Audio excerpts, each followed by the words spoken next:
يا مساء الخير، ازيكم يا حلوين؟ عاملين ايه؟ يا رب تكونوا بخير. وحشتوني جدا من اخر فيديو كنا عاملينه مع بعض. وفي اول الفيديو كده، اللي لسه اول مره يشوف قناتي ومش مشترك فيها، ما ينساش طبعا ان هو يشترك في القناه، واهم حاجه يكتب لي كومنت حلو كده يشجعنا. ويلا بينا نبتدي الروتين بتاعنا. هو روتين بسيط وخفيف ومفيش فيه اي تنظيفات ولا فيه اي حاجه. يعني روتين مسائي كده. المهم بقى كنت كده قاعدة كده مع نفسي شوية، وبالمج الحلو اللي انتوا شايفينه في اول الفيديو ده طبعا كان جاي لي كارما هدية، بس انا استوليت عليه. يعني اي حاجة، اي يعني مشروبات او اي حاجة الصراحة بعملها فيه، وكشكلا بيفتح النفس كده وحلو قوي. المهم بقى كنت عاملة اصلا عصير فريش، مش شرط ان انت تحط فيه ايس كوفي. فكنت عاملة عصير برتقان فريش كده وحطيته بقى في المج ده. وبعدين قلت بقى اتشجع كده واقوم اعمل عشاء خفيف وبسيط وسهل، بما اننا كده يوم اجازة. يعني في ايام الاجازة الصراحة بحب كده اخترع بقى، لو يعني اعمل مثلا عشاء يكون بسيط كده بالليل، اعمل مثلا حاجة حلوة. فبحب بقى في ايام الاجازة، يعني ببقى فرحانة جدا اصلا بيوم الاجازة، فبيبقى النشاط واخدني قوي. المهم بقى قلت اعمل ايه بقى عشاء كده، قلت اعمل سجق سندوتشات سهلة كده وفي نفس الوقت يعني تكون طعمها حلو. عملت ايه بقى؟ قلت اقطع كده بصل مكعبات، وقطعت كمان طماطم مكعبات، مش بكتر في الطماطم. وشوية فلفل برضو كده حامي، بيبقى بيخلي السجق طعمه حلو قوي. كنت بقى مطلعة كده السجق يفك شوية، بس ما سبتوش يفك خالص، علشان يعني اعرف اقطعه برضو مكعبات، ما يتهريش منك كده وانت بتقطعيه. قولولي بقى كده عاملين ايه في اليومين دول؟ طبعا اليومين دول بقى جو امتحانات، والحمد لله ان احنا يعني سنة اولى ابتدائي، فهنمتحن بدري وهنأجز بدري.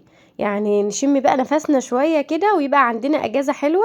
لان الواحد الصراحة اليومين بتوع الدراسة ده حاسس ان هو طاقته كلها خلصت مع الدروس بقى، مع المذاكرة والمناهج التقيلة دي. فالصراحة الواحد ما عادش عنده طاقة، يعني نفس الامتحانات تيجي دلوقتي ونأجز. بس لابد منه طبعا، لازم حتى قبل الامتحانات ما عادش زي زمان ان احنا بقى بنقعد فترة قبلها وكده، لا نفضل نروح المدرسة لحد اخر يوم في الامتحان. فمش مشكلة، يعني ما جيتش من شهر 12 لان كارما هتبدأ امتحانات في اول واحد، هتاخد كده اسبوع من شهر واحد. فالحمد لله ان احنا ايه هنأجز بدري شوية. المهم بقى هنا عملت ايه، حطيت طاسة كده على النار، وممكن ما تحطيش زيت لان السجق لو هو بيطلع نسبة دهون كفاية. لو ما فيش بتحطي حاجة بسيطة بس. وحطيت بقى البصل والفلفل والطماطم عليه، بس ما حطيتش كل الكمية. سبت شوية برضو، ببقى احطهم كده في الساندوتش بيبقى طعمه حلو قوي. وهنا بقى ما اخدش وقت معايا، قلبته كام تقليبة كده وكان استوى معايا، وجهزت بقى كده عيش فينو علشان نعمل احلى سندوتشات بالسجق. يعني أكلة لذيذة وسريعة، وزي ما قلت لكم يعني تغيير عن العشاء المعتاد بتاعنا. الواحد بيبقى من الوقت للتاني كده بيحب ياكل حاجة مختلفة. فدي أكلة بسيطة وسريعة كده. هعمل بقى كام ساندوتش كده لينا برضو، واجهز بقى العشاء. وخلاص ده يكون العشاء بتاعنا. انا الصراحة اليوم ده ما عملتش اي حاجة في البيت، يعني الشقة كانت معايا نظيفة. فلما بكون بقى قاعدة كده ما فيش ورايا اي حاجة، يعني بدور على اي حاجة اقوم اعملها، لاني متعودة خلاص ما فيش يوم اسمه ان انتي تقعدي مرتاحة كده. لا، يعني ادور على اي حاجة كده نشغل بيها، لو هعمل كيكاية اعمل حاجة بسيطة. يعني خلاص الواحد اخد ان هو طول اليوم واقف على رجله. فالمهم اليوم ده ما كنتش عملت الصراحة اي حاجة في الشقة. فقلت لا يلا بقى يعني نقوم بقى نتشجع كده مع بعض. كمان انا التنظيفات بتاعت كل اسبوع عملتها بدري. الاسبوع ده والصراحة فرقت معايا جدا، يعني ابتديت التنظيف يوم الاربع.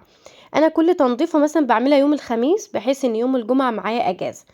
فانا بالنسبه لي بحس ان يوم الخميس ده كمان اجازه، ليه؟ لان انت خلاص بتبقي عارفه ان تاني يوم بيبقى اجازه بقى من المدارس والدروس وكل حاجه. ف... فيوم الخميس ده يعني بحس كده براحه نفسيه فيه. فقلت لا، مش برضو مش هنضف فيه واقلب البيت بقى واعمل التنظيف الاسبوعي بتاعنا. هبدأ كده اعمله يوم الاربع. فابتديت التنظيف يوم الاربع ونظفت الشقة، فالشقة فضلت معايا يوم الخميس ويوم الجمعة والنهاردة كمان، فتلات ايام يعني يعتبروا اجازة مترتبة ونضيفة معايا. على قد بقى الغدا، على قد بقى هعمل حاجة يعني بسيطة كده، ما نقفش كتير في المطبخ. المهم بقى كنت عملت الساندوتشات واخدتها بقى ورحت عندي كده على الشاشة. واهم حاجة عندي القناة اللي انا يعني بقيت مدمناها دي، بقت حلوة قوي الصراحة. لما الواحد بيجي يشرب حاجة ياكل حاجة كده بفتحها على طول بتسليني، فحلوة الصراحة.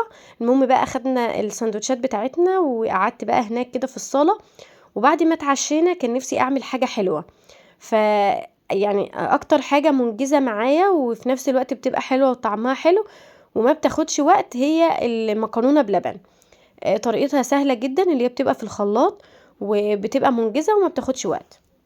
انا بعمل ايه؟ بحط كده ممكن كوباية او كوباية ونص من اللبن، عليهم معلقة من السكر، وفي برضو لو في موجود وش اللبن بحطها فيه، وبحط كوباية بس من المكرونة بكون سلقاها كويس جدا جدا، بحطها في الخلاط مع اللبن مع كل ده وبفرمها جامد.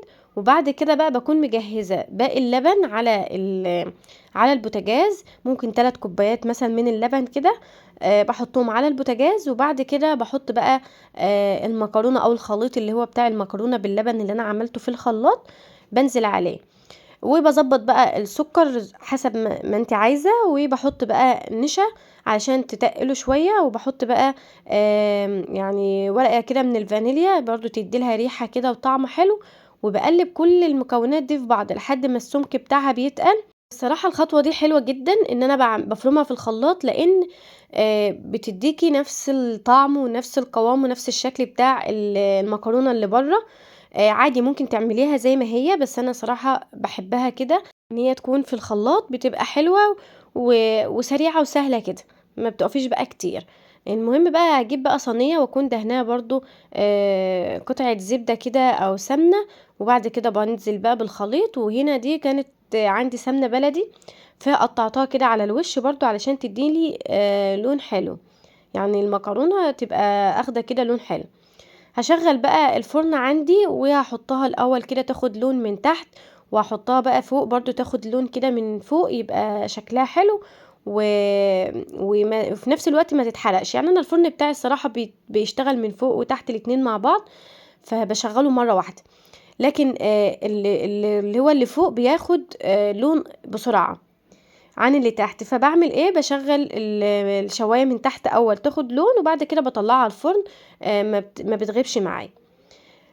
قلت بقى وهي في الفرن بقى اخلص المواعين دي، لان يعني انا من اكتر الناس اللي بتلمي مواعين. لو انا حتى الوصفه اللي بعملها او الحاجه اللي بعملها مش محتاجه غير كوبايه ومعلقه، بتلاقي الحوض كله مليان مواعين. من النوع اللي يعني لما بستعمل حاجه بجيب ما بستعملهاش تاني، بجيب حاجه تانية غيرها.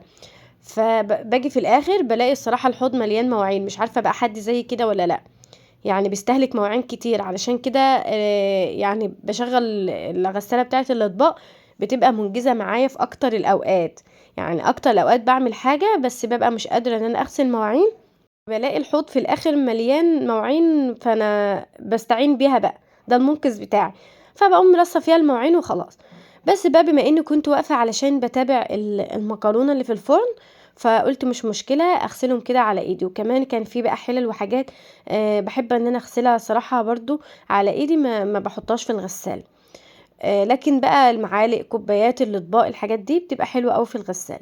بس قلت بما اني واقفه بقى يعني عادي اغسلهم كده على ايدي وخلاص. نفسي برضو اعمل كده للاجهزه الكهربائيه عندي كلها، يعني غسله حلوه محترمه، اطلعهم كده وبغسلهم بكلور بيبقوا حاجه تانية وبيلمعوا الصراحه. فقلت ان شاء الله يعني يومين كده ولا حاجه يعني امسك بقى الاجهزه الكهربائيه عندي كده واغسلها غسله حلوه. المهم بقى هنا كنت كالما كانت عاوزة بقى مكرونة، فهي الصراحة كانت لسه ما بردتش، فانا بحبها تكون باردة علشان القطعة تطلع زي ما هي، ما تطلعش متبهدلة. فقلت كانت هي بقى نفسها فيها كده، فقلت اقطع لها مش مشكلة يعني، وبعد كده لما تبرد اقطع لنا. وهنا كانت بردت وكانت جوسي كده وكانت حلوة، مش ان هي تقيلة، فكان طعمها حلو الصراحة وحلوة قوي، فجربوها. وهنا بقى كنا وصلنا لاخر الفيديو بتاعنا. ما تنسوش اهم حاجة الاشتراك في القناة وتفعيل زر الجرس، واقول لكم مع السلامة.